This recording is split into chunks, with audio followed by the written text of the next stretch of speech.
Gapin Business presenta.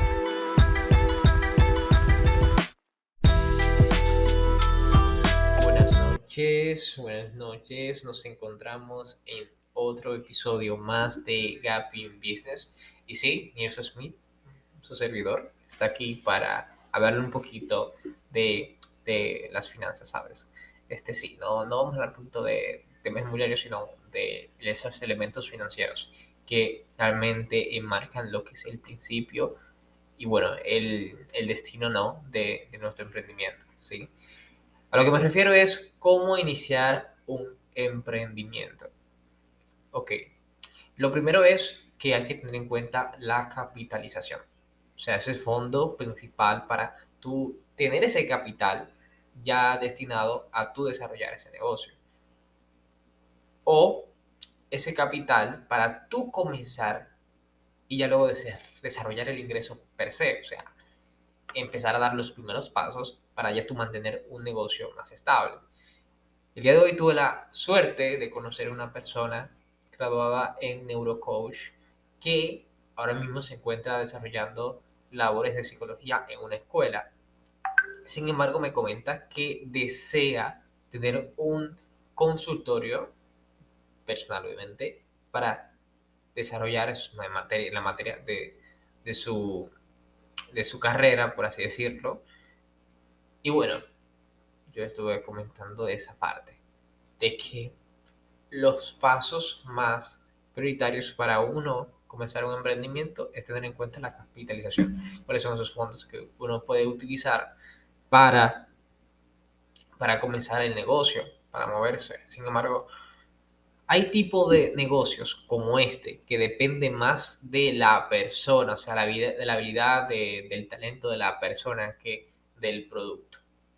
O sea, el producto es el talento de la persona, la habilidad. Por ejemplo, en este caso, ella tiene una habilidad, por así decirlo, de ser una aconsejadora, de entender las emociones, de entender esos elementos psicológicos que capaz un colmadero no tiene la habilidad. Entonces ya ella no necesita un producto material, el producto lo tiene en su mente, lo tiene en su conocimiento adquirido en su carrera.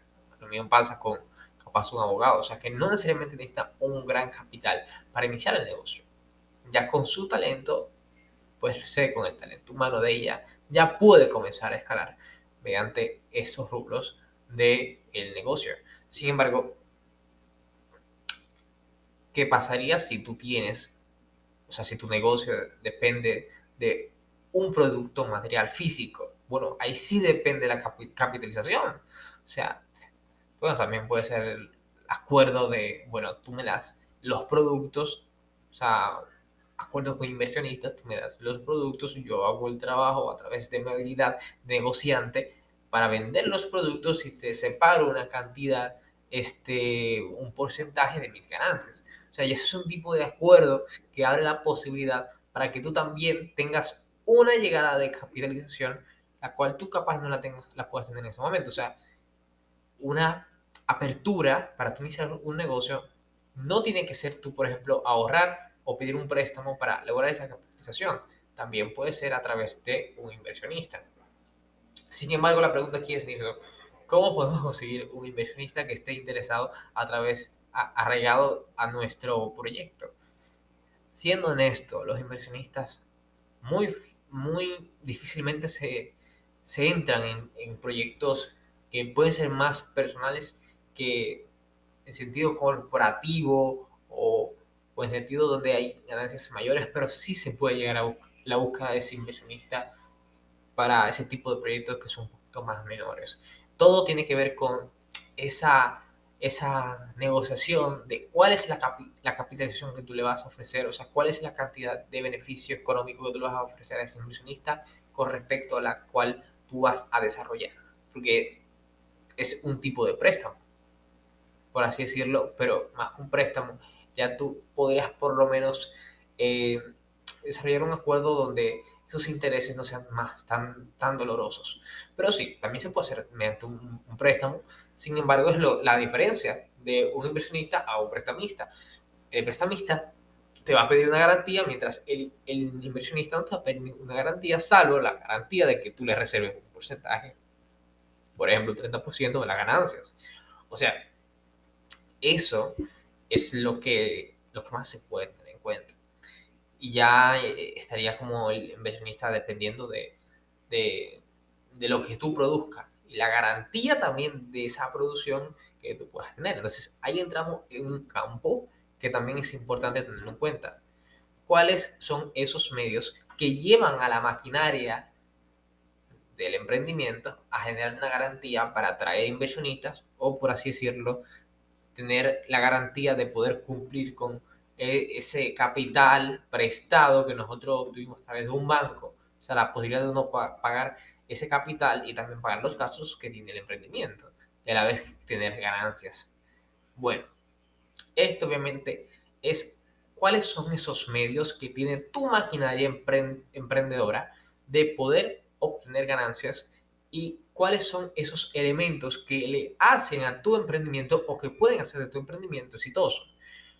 Puede ser, obviamente, lo que más ahora mismo se está utilizando en los medios digitales, pero también cuál es esa estrategia, esa línea de marketing que siempre es importante en los negocios para tú tener un flujo de clientela y a la vez cuál es esa estrategia post-marketing que tú tienes para garantizar que esa clientela sea fiel a tu producto, que en vez de un producto perfectamente puede ser esa habilidad que te diferencia o que diferencia tu capital humano.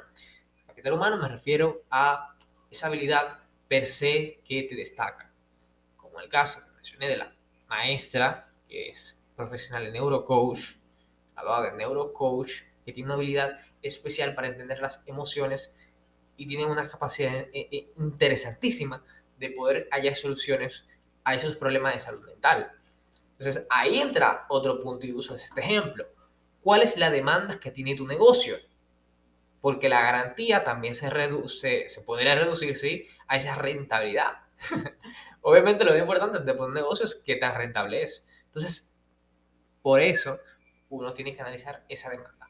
Entonces, esa demanda, por ejemplo, el caso de la neurocoach, la encontramos en República Dominicana. Hay una gran cantidad de violencia, hay una gran cantidad de personas que necesitan de esa atención a salud mental.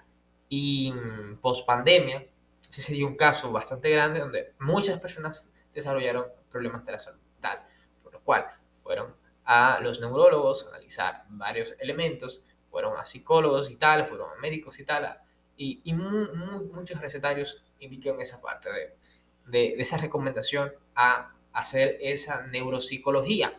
Entonces ahí entra su posible atención, su posible demanda, y pues ella tiene la oferta de que tiene ese conocimiento, es profesional en esa área y ya pues tiene ese capital y esa rentabilidad. O sea, pero obviamente en distintas situaciones se da ese elemento. Entonces, no voy a entrar en detalles de qué diferencia un psicólogo de un neurocoach porque no es el punto mío. El punto mío es idealizarte que tú con tu capital humano, con tu talento, puedes iniciar un negocio. A la vez, hay varias metodologías para tú tener esa rentabilidad que garantizará que tu negocio sea fructífero. Y una de esas garantías son los medios de capitalización que ayudarán a que tú inicies el proyecto. Sin embargo, también tener en cuenta que el desarrollo y el progreso del mismo dependerá únicamente de ti.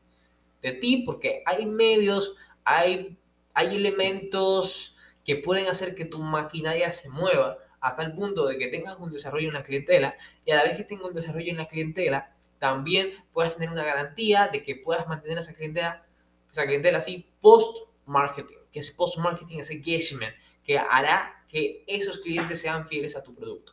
Pero eso solamente lo puedes lograr si tienes esa estrategia bien marcada y esos pasos a seguir en cada uno de sus rubros.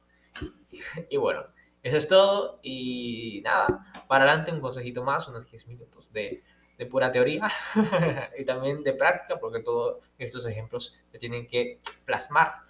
Y sobre todo de que le des para adelante, que el que logra es el que arriesga.